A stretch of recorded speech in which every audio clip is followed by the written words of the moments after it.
so many people do know what they need if given the resources to figure that out.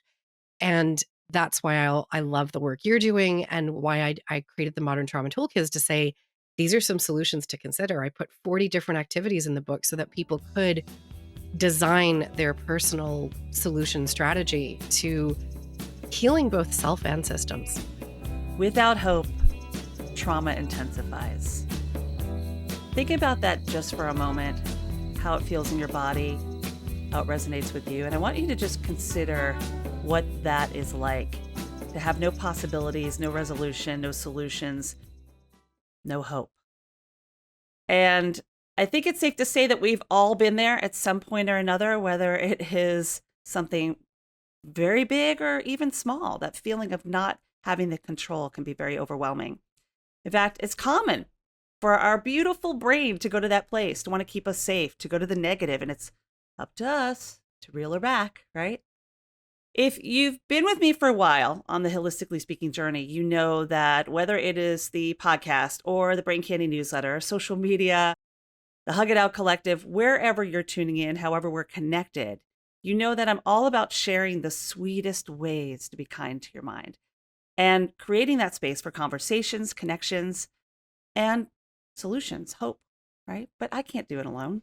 I certainly cannot do it alone. That's why we need our tribe, our collective, right? Our community.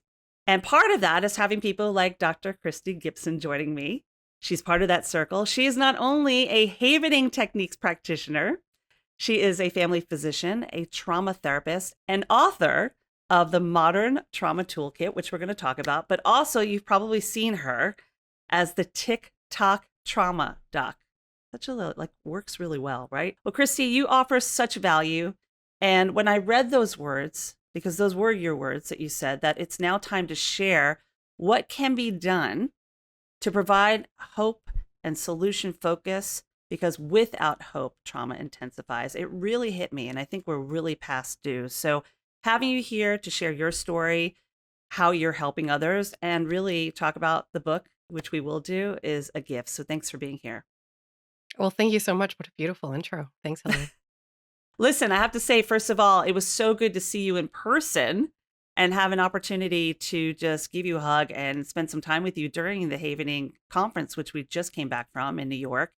And, you know, there were a lot of people circling around getting to know you and your book that have maybe not met you before or were really touched, moved, and inspired by the book, or just what you're sharing and putting out there in the world. And I know that comes from what you've been through. And I think that would be a really good place to start, is to really have a better understanding of who Dr. Gibson is, the TikTok trauma doc, and how you came into this work.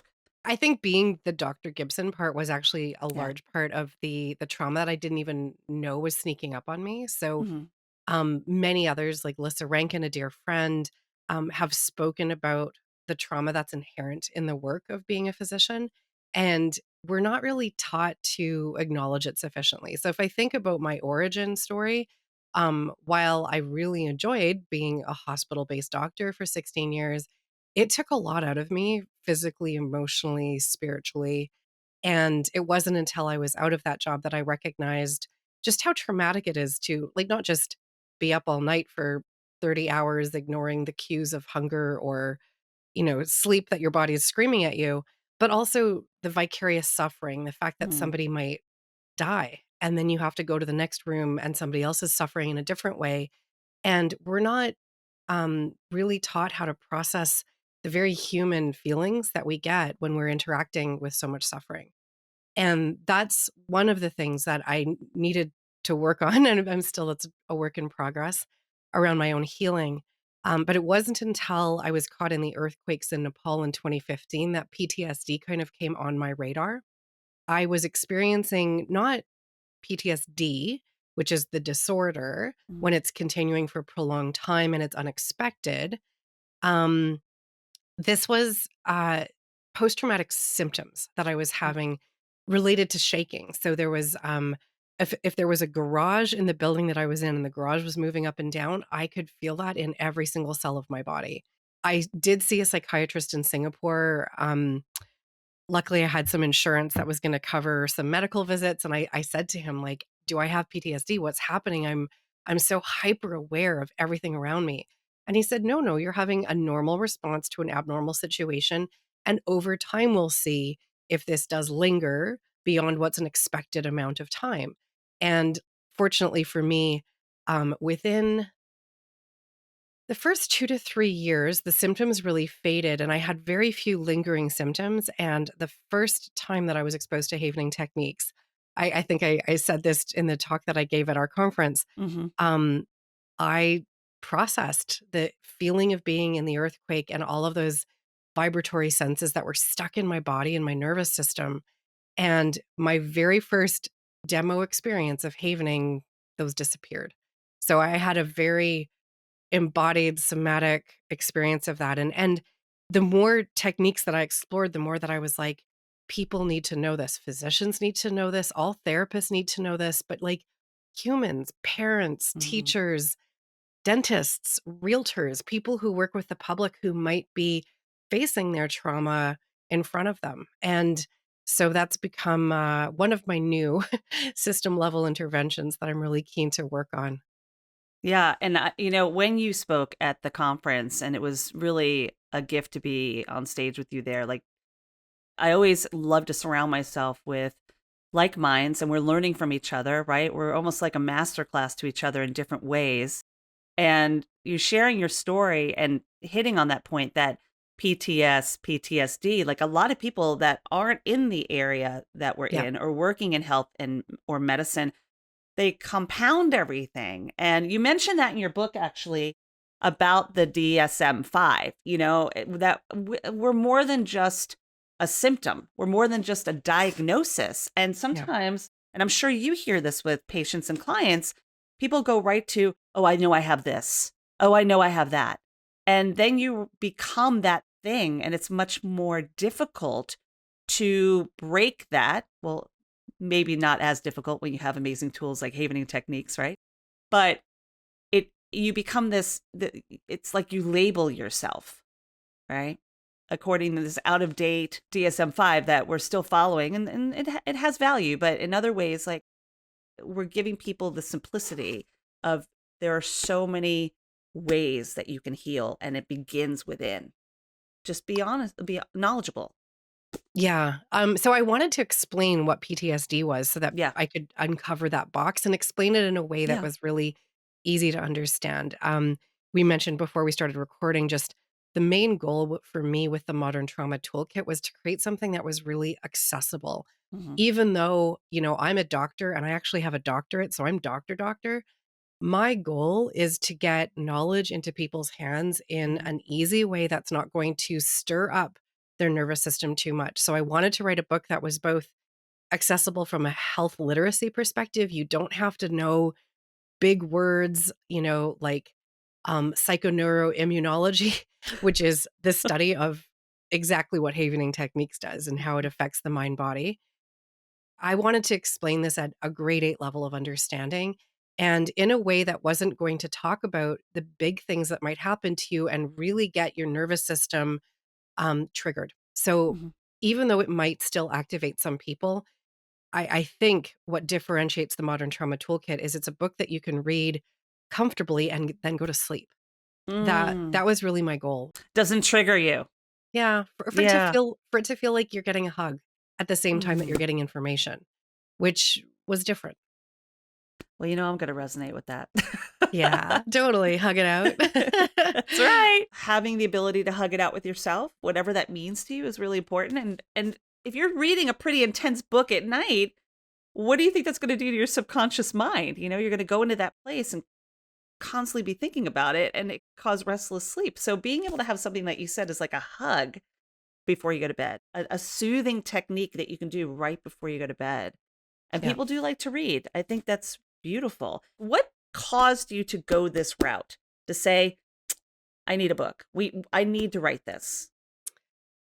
I mean, ultimately, it was my patients. I Yeah. work, currently I mean, I still do family practice mostly at our refugee clinic, but I work also in trauma therapy with our refugees here in Calgary, and I work in adult addictions, and then I have a really small group of people that I've been seeing for many years that I still see who have what we call a high ACE score. So that's an Mm. adverse childhood experience score.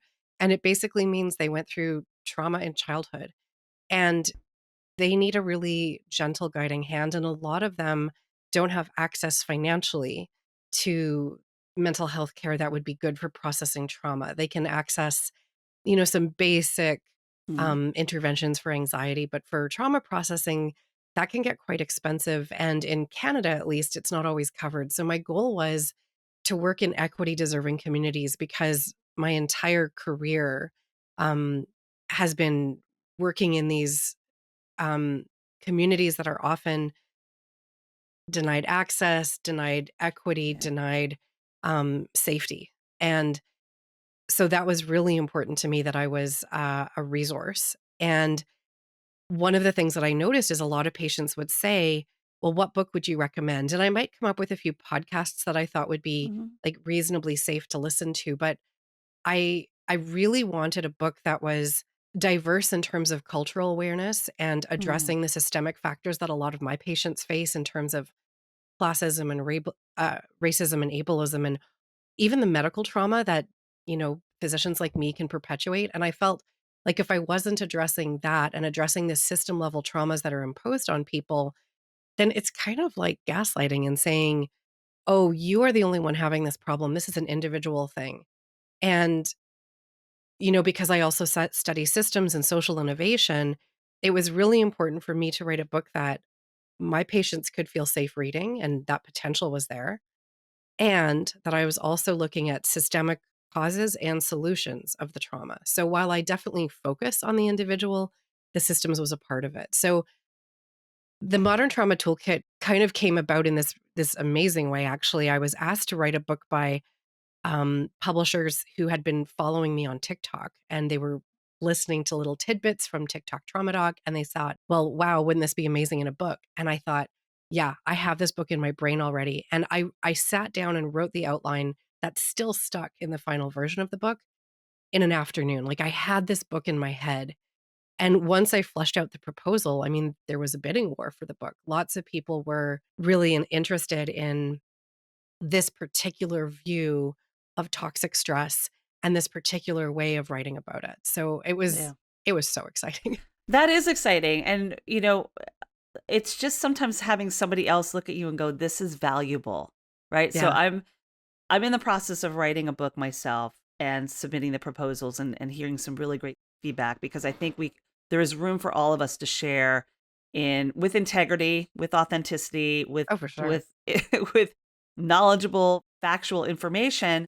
But where I feel that your book is different from every other book that I have come into contact with is that what you just said about the inclusivity, the diversity, and being that you have worked all over the world and dealt with those kind of cultures, the misrepresented, not but just cultures that need this, that might not be able to afford this, it is level up, is level up. And I have to say, I connect with that fully because in my work, when I was working with CVS Health and Aetna, which is really a big company, two big companies here in the States, we did a show on the social determinants of health where we would travel to different areas around the country and focus on areas that could not afford a spa or wellness Mhm. program or Yeah. therapy. And they were creating their own programs so that their communities were living healthy and well. And you see it firsthand. I know, right? Doesn't it make you so exciting? Like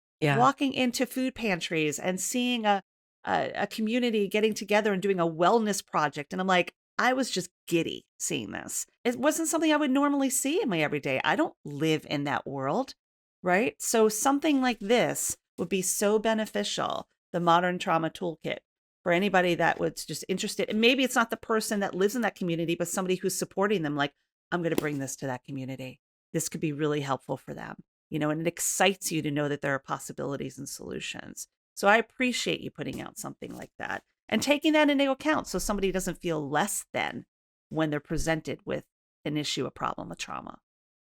Yeah, and I think it took me some time because, physicians are fixers. We're like Yeah. we think we are the brokers of solutions, and It took me some time to really understand that community knows their own solutions. Oh, yeah. So this was actually my first TED Talk right after the earthquake. Interestingly, I was asked to give a TED Talk and they didn't tell me what to talk about. They just said, "Well, what is the earthquake making you think about?" And I thought honestly that I was not the solution to the problem of the earthquakes in Nepal. And so, Western savior types, we kind of rush into disaster zones. And like if you're with something like MSF and you've got the logistics and you've got the expertise to handle that, that's great. But I had an expectation of myself and others had an expectation of me that I would be really useful after an earthquake. And I wasn't. I just wanted to be rescued. And in the meantime, the Nepali community was ready because they have earthquakes quite regularly. And so what I had witnessed was this like sense of shame in myself about like, well, you're a doctor, you should be useful. You're a Western person. What's your role here? And in the meantime, witnessing these Nepali doctors in Patton, which was the hospital I was affiliated with, so organized, so committed, and so equipped to with low resources, they still did everything they could to do exactly what was needed after the earthquake. And as I watched that unfold, and community would um, fashion up a tent where everybody who was unhoused, whose houses had fallen down in the Patton neighborhood, they would be under these giant tents and they would have communal bowls of rice being served to 50, 100 people. Mm, And I just watched all of that happen. I thought, community knows what it needs. So that's, watching it in an acute trauma, but mm, also in chronic traumas, like when a community is facing resource scarcity that's kind of imposed on them, that I always think of vulnerability as something that is created through the system and not intrinsic to that person, mm, or definitely not that community. And there are so many solutions. So that's why I talked about things like asset-based community development. And I taught people how to run a social innovation lab because I actually did that at a healthcare center that I was working at. And I thought, what are the ways that we can ask community how to solve their own problems? We created an advisory council. We did digital mm. storytelling projects. So many people do know what they need if given the resources to figure that out. And that's why I love the work you're doing and why I created the Modern Trauma Toolkit is to say, these are some solutions to consider. I put 40 different activities in the book so that people could design their personal solution strategy to healing both self and systems. Oh, yeah. Yeah, girl, I get it. This is why I love having people like you in my circle because we learn from each other, like I said. And I'm sitting here listening to you thinking the last thing a community wants is somebody to come in and tell them to change everything and Yeah, take away part of what might be part of their culture. Right? totally. Like, ripping that away from them and saying, "This is how it's gonna solve the problem." It's like, "You don't know me. You don't know the ancestral importance that goes on Mm, with how we do things." And you see that so much, like, "We can fix you." And yes, there are elements that you can synergetically bring into a culture and see how it works for them. But when I see that those areas where it's just like rip out, this is a solution. It's like, do you have any idea the value that this community has in themselves? The pride, even if their currency is not high as far as financially, their currency and pride for who they are is, you know? And I think it's really listening. And as we talk more about inclusivity and diversity and how we can really work together to help each other in this global village, this blue marble we live on, these conversations need to happen, you know? I love so much how you phrase that, Hillary, around like that intrinsic value. And Yeah. I think we talk so much about ancestral trauma, and that's very real. And I do love the somatic technique. So in the book, I have a chapter on havening, a chapter on EFT tapping, a chapter on tremoring, because these are really easy things to learn in the comfort of your home. And definitely, if you're dealing with trauma, you probably need some professional guidance so that you don't freeze or dissociate or flood or get overwhelmed. But these somatic tools should be taught in school. They should be taught to everybody. And just as we acknowledge and work on that subconscious ancestral trauma that sometimes is pre-verbal and body-based solutions are so much more helpful, I love also focusing on the value of ancestral wisdom and culture. And so people don't think that it's adding to their vulnerability. It's also an intrinsic strength. Yeah, I just love how you phrase that. Well, I'll have to read back on what I said and watch this, because sometimes I just say things because I'm so passionate about it, which I'm sure you do too. But it just comes from such an authentic place. It really is about not us empowering anybody, not us healing anybody, but giving them the tools so that they're self-empowered.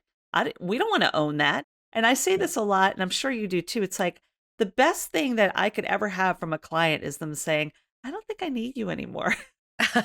Right? Yeah, Like, totally. Yeah. I want that. Like, comment if you have another upset or issue, or something else you want to talk about, but I don't want you to need me, right? I want you to Yeah. know that you have everything you need right here. And if you need additional assistance outside of what your own body and mind, the secret language that exists right here, has, then we can come back and have another conversation, because we all need each other anyway, you know? Mhm. So it's making it so simple. And like even in the subtitle of the book, which is Nurture Your Post Traumatic Growth, right? With personalized solutions, your post traumatic growth, right? And thinking about, we're always on this growing journey, you know? And I think we are to some extent, but there are a lot of people who feel stuck, that they don't Mm, know the next steps to take. And so, what I love is how many of us are putting out good information into the world that's free and accessible, and anyone can find it. I didn't know these solutions. I had been a practicing physician for probably 18 years before I took a deep dive into trauma healing, and I ended up getting certified in like a dozen different modalities because I'm just a very innately curious person, and mhm, it it's not that I don't use them in my practice, I definitely do, but also part of what I love doing is sharing. And mhm, so, I'll talk about havening, but I'll also talk about, my favorite processing technique is called accelerated resolution therapy, and it was the very first one I learned. And when I started doing it as a doctor, I started to recognize that I had patients who had terrible lung disease, and they were always working to catch their breath. And so much of it was actually obstructed breathing because they had a sense of suffocation and even like an energetic disruption in their breath cycle mm, related to trauma. And once we processed trauma, they breathed differently. I mm, had another patient whose diabetes was totally out of control. Their A1C, which is a marker of sugar in their bloodstream, was up above 14, which is like twice as high as it should be. We did trauma processing together. They processed like one of the most heartbreaking traumas I've ever borne witness to. And their A1C dropped in half. And it's been almost normal since that time. And so much of it was this disconnection to their own body. So sometimes people can't find solutions on their own because they're either not wanting to acknowledge that their mind body system is alive and functioning. That's a safety mechanism, is to dissociate and to mhm, disconnect from your own system. Part of establishing that safety was processing some of these big things that people went through. And once I started to recognize how far upstream this was, so upstream interventions are the ones that are more preventative and they're earlier. And healing from trauma and healing your nervous system state when your amygdalas are firing and telling you every single day that you're in danger, well, that's exhausting and it's taking a mhm, lot of your energy, and it's actually turning off your immune system and all of the parts of your body that are self-healing.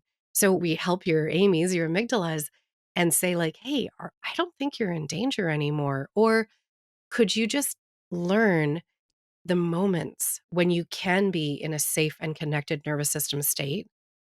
Then all of these self-healing mechanisms kick in again. And once I saw that firsthand using accelerated resolution therapy, I was like, okay, wow, what else is there?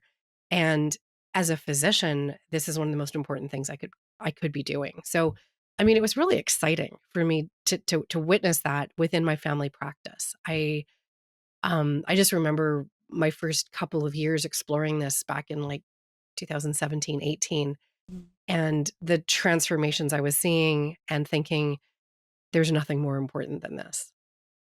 Yeah. Yeah. And I want to ask you so many questions about how a medical doctor, because look, when you're dealing with Western med and you're taught a certain way, uh, thinking about techniques and other possibilities outside of what is traditional Western med, there are some people that aren't going to gravitate to that. So I want to talk about that in a second, but I do want to remind folks The Modern Trauma Toolkit, Dr. Christy Gibson's book, an amazing book in your library, right? And we're going to have a link to this in the podcast notes for you to grab it. If you have already read the book, would love to know what you think about it. Leave a comment, a review, a rating, anywhere that you're tuning in. If you are curious about how to get in touch with Dr. Christy, myself, I'm going to have all of that in the podcast notes. And of course, if this has touched, moved, and inspired you in any way, this conversation thus far, pay it forward. Let somebody else know about it. If you know somebody that's like, oh, I know someone who's confronted with this, or I know someone that might want to bring these tools into their community, pay it forward, my friend. That's the best way to build community and a collective, is to let others know about it. So thank you for that. Dr. Christy Gibson. Yeah. I hear this a lot because I have a lot of doctors on the show. I've had traditional Western medicine doctors who are, some of them are even leaving their practice because they feel kind of, you know, tied, mainly and here in the States, especially going into functional Yeah. medicine, integrative approaches, because they're tied.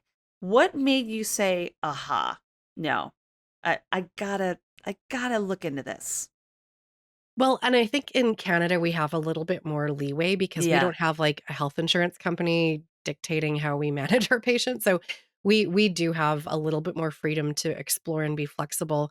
I know a lot of people who are straddling, integrative and Western techniques. I'm also in the lifestyle medicine community, and I think a lot of that is so natural and intrinsically preventative. There is that exploration. So lots of physicians that I know are exploring, and I like to think of myself as really straddling both worlds Mm-hmm. and hoping to bring them together because I don't think either of them has all of the answers, right? So the more Right. that we um, collect all of the different tools that are available, people will be able to personalize the things that work for them. So even though I haven't seen a lot of evidence that antidepressants are curative for PTSD, I've had some patients who really benefit from it. Mm-hmm. So even though I I have a lot more tools in my toolkit than medications, I'm never going to say to a person, "Oh, this can't work for you," because Mm-hmm.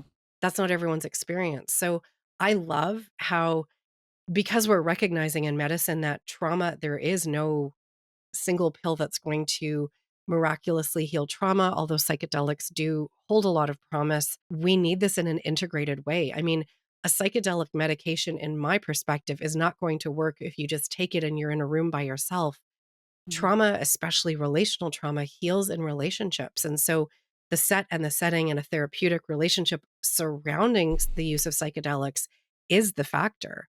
And so I think that's one of the reasons why the FDA kind of voicing concern over it, is because, like, how do you manualize all of those safety mechanisms around it? I was taught in medical school, try SSRIs or antidepressants for almost every, psychiatric condition. For PTSD, we're told to use blood pressure medications, so alpha blockers or beta blockers that change the way that your heart rate is beating and then perceived. So you don't necessarily have that body based trigger for anxiety.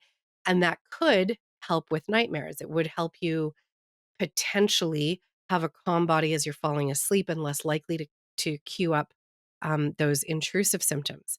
That was all we had in our armamentarium. And then in terms of therapy, I was told cognitive behavior therapy is the gold standard for almost everything. Mm-hmm. And I had a lot of unlearning to do, but I think curiosity and humility are really, really important for all professionals to keep, and we're not always good at it. Like, we're like, "Well, this is what I was taught, and this is what the evidence says."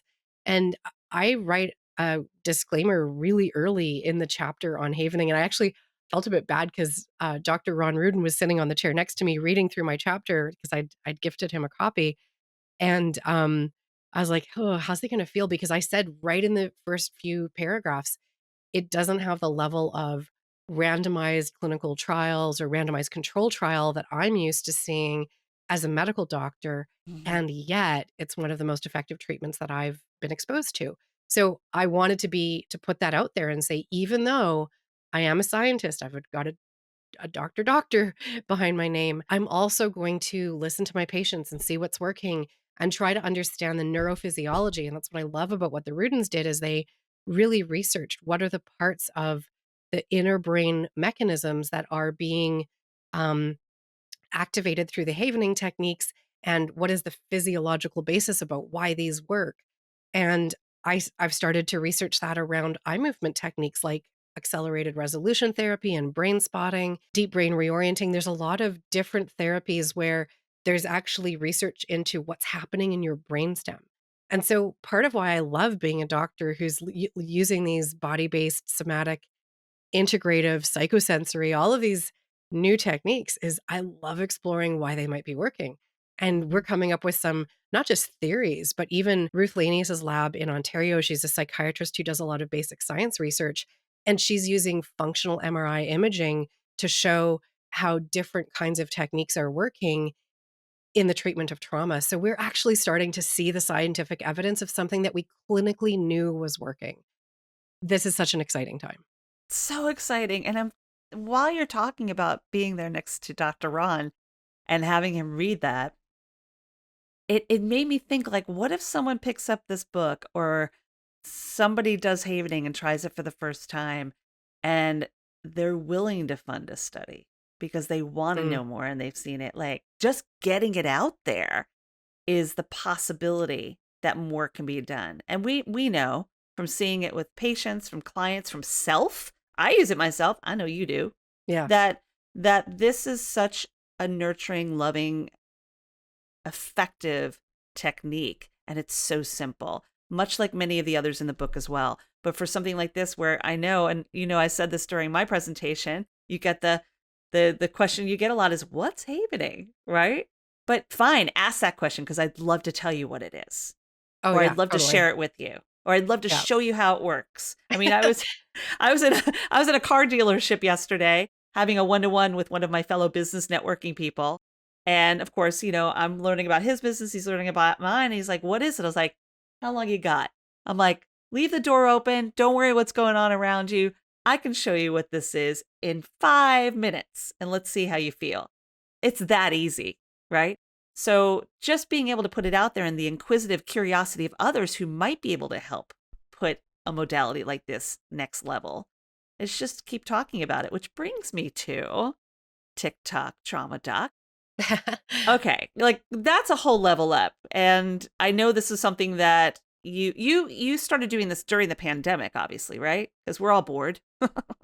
Well, and it was a young person who encouraged me. So I Of have, course. a couple of amazing young people in my life. I don't have biological kids, but there's a woman named Ashwarya that I met when she was in university, and it started off as a mentorship relationship, but it definitely deepened. We text almost daily now, and one of the things that happened, quite early in the pandemic, this was January 2021 when I joined, and she said, "The way that you explain mental health concepts is really different. Like, you have just a way of using language that I can really get what you're saying, whereas I've heard this concept before and I don't think I understood it in the same way. You need to get on TikTok." And so she taught me that I had to watch YouTube videos about how to TikTok, which is so meta when you think about it. So Totally. I joined January 2021. By the time I had my book deal, guessing that was a year later, I had about 60,000 followers. And then, like, now I have about 130,000. I It's mean, great. Kate Truitt has a lot too. Like, Right. there's a few of us in the Havening community that are really trying to put this out there. Hmm. And, because TikTok is being targeted as, a social media education platform in the states that may or may not survive, I am trying to upload more to Yeah. Instagram and YouTube and, my Facebook. So those would be under Christine or Christy Gibson MD. Um, some places I'm called Gib Trotter, because I travel so much. Right. So there are different platforms I'm Yeah. using. All of them are, christinegibson.net Yeah. is my professional page, so you can track me And down. we'll share all of that. We'll share all of that in the podcast notes so that you can get in touch with Dr. Christy. But like, they're gonna find you anyway. Well, and part of me worries that TikTok will be gone by the time this airs. Like, that it does feel like a really real thing that they might take away from us, and Right. I personally love that community. There's so many good mental health practitioners there, and Yeah. there is misinformation, but it's pretty easy to weed out. You can figure out both who's got credibility, but also, is the thing that they're sharing working for you? Is it Yeah. actually helping heal your nervous system? And learning to touch in and figure out which of the techniques are actually feeling good for you, and how is your day going once you've learned these? And that's what I think is so special about havening is people Mm. have such a body-based understanding of how it helps immediately after trying 5 minutes in a car dealership. Come on. How exactly. It's like, just give it a try. The first Yeah, step is the hardest. It's stepping into the tension of saying, well, all right, I got 5 minutes. Let me see what she's doing on this old TikTok, right? Or anything. And I came to the TikTok game a little later, and that was okay. But because I feel like we all are sharing in some way. Like you mentioned Dr. Kate, yourself, the podcast is big for me, or Instagram.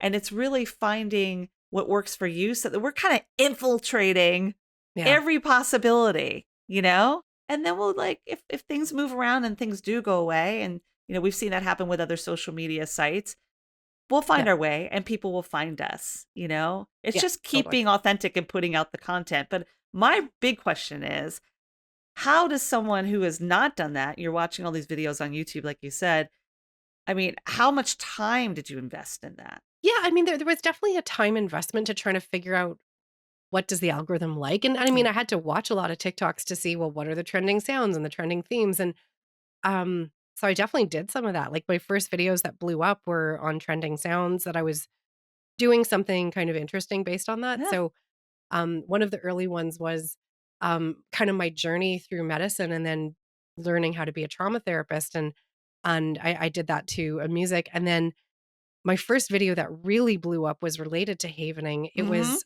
describing information, so it got, Mhm. like, 1,000,000 views. I didn't relate it to havening in the video, I just wanted to share what informations were, but I learned this when I was studying the havening techniques, and so then after that video blew up, I was like, "Okay, gosh, I gotta tell people the origin story," so I had to explain, like, who actually came up with informations Mhm. and what the what ifs were and how I learned them in havening training, and it's one of the things I like so much about the techniques is there is the body-based practicing of, the gentle brushing on the Mhm. areas of your body that create calming delta theta waves in the brain, and people are creating these amazing techniques to go along with it, and that's what I was trying to share in this integrative way at the conference is we are starting to just learn all of the amazing potential within these techniques, so using them with affirmations or what if statements. Harry Pickens says that this plants seeds of possibility in the Yes. neural garden. I love how he describes that. With his voice too. Oh, I know. Can listen to Harry all day. Yeah, Fellow Havening practitioner, my friends. amazing human. Well, Yeah. and I like how you said voice because voice is really important to me too. And so when I'm Yeah. sharing on my TikTok channel, when I was reading the audiobook at the Hachette offices in New York, which was like the coolest week of my life, What? So um, cool. I was really deliberate and saying like my voice has to feel safe enough because of polyvagal theory. We know that tone of voice and the way that Mhm. you are moving your facial muscles actually makes a person's nervous system feel safer. So we can co-regulate through the mirror neurons in our brain that are saying, "Hey, is this person safe?" And tone of voice makes a huge Mhm. difference for that. So there was all of these factors that were important for me in terms of delivering the message. So when I'm on TikTok and I'm thinking, well, what is the thing that I want to share? Sometimes I can get my tone of voice a little um, into that sympathetic Yeah. fight and flight tone if I'm talking about the systems that are harming people.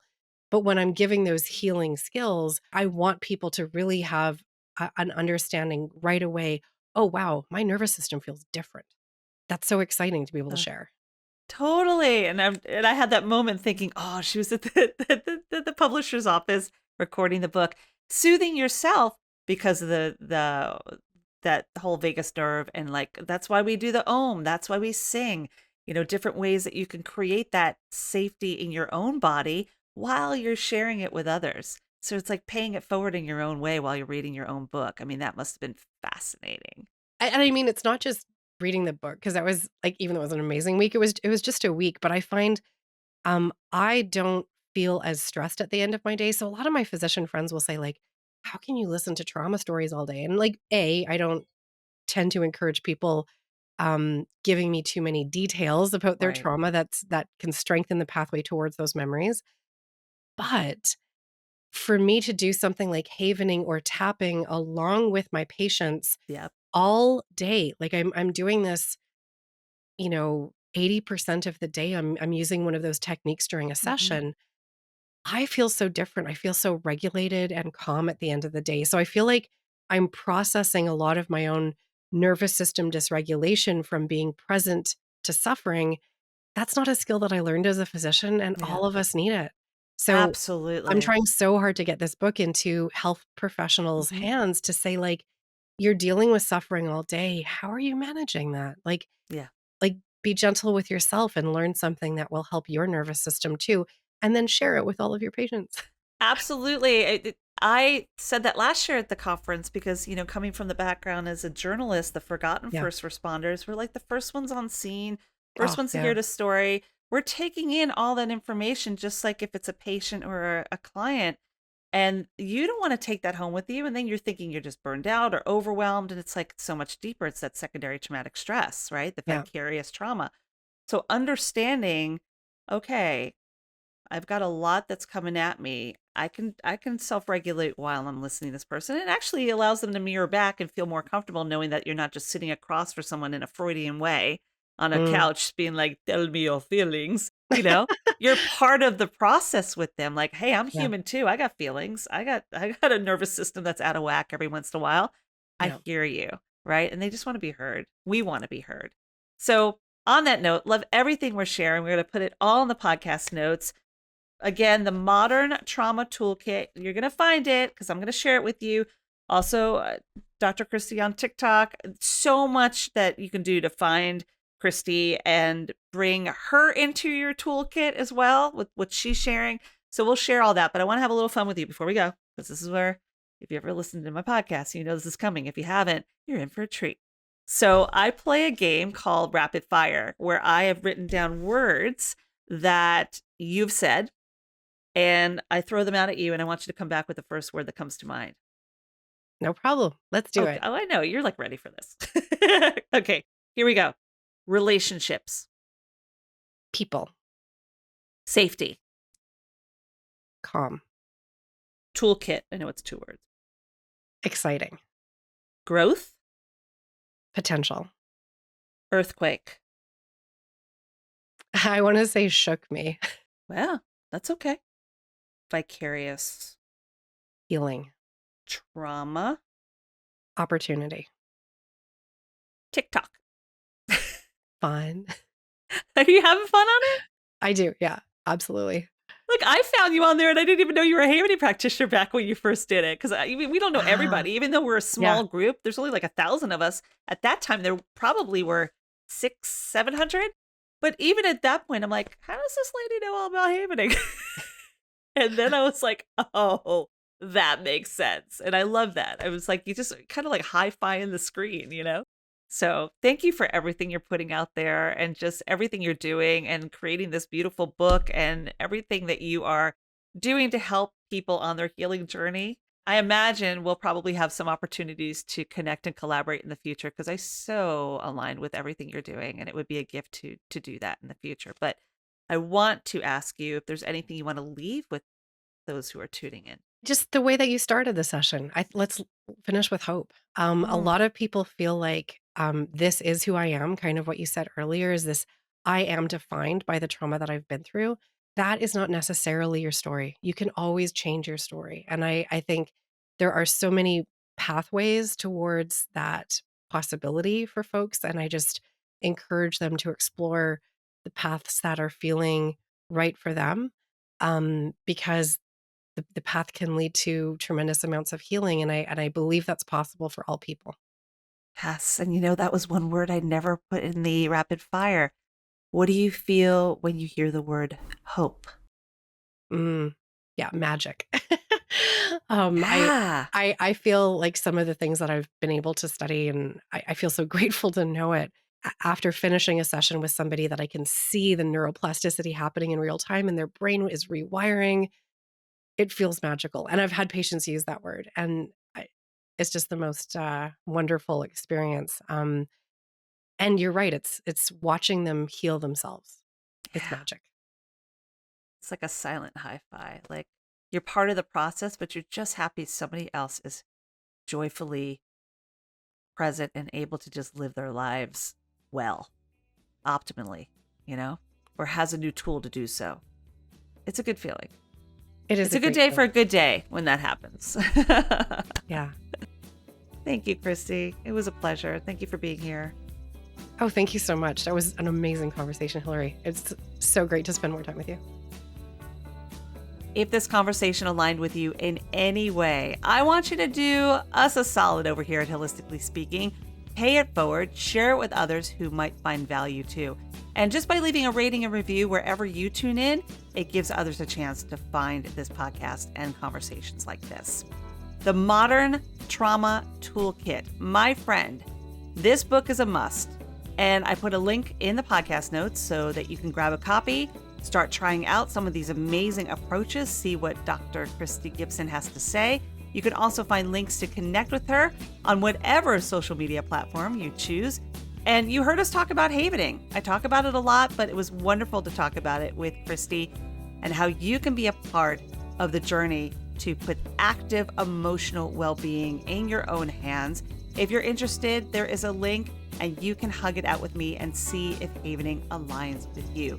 Plus, you can come to one of my free havening happy hours that I host every month, a supportive online event where you not only get to learn how to do self-havening or continue to do it if you've been doing it already, but you have me as your guide during the experience. It's a wonderful way to do a little Q&A, a little discussion, and lots of loving havening. You can also join the free Hug It Out Collective. That is my Facebook group. It is a supportive, safe space where others just like you are on the path to becoming or continuing to be a happy and healthy grown-up.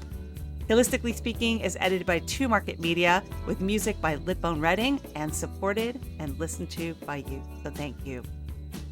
There is always hope. That's what I want to leave you with today. There's always hope. And as long as you've got me as your guide and me by your side, I will make sure that you always remember that. I love you. I believe in you, and I'm sending hugs your way. Be well. I know the girl